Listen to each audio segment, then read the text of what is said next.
Hi, good afternoon. My name is Maria Fernanda Rizor.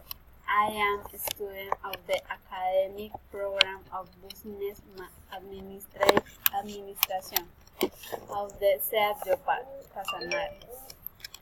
Today I will talk about the capital of aguazul casanare rice.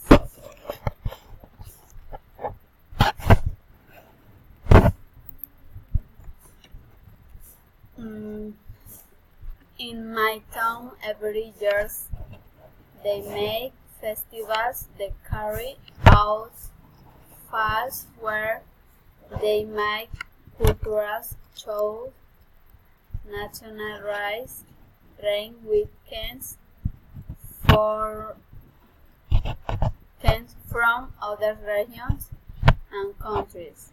They ride horses, coteros, tests, pyrotechnic games, tractor rides, coleos,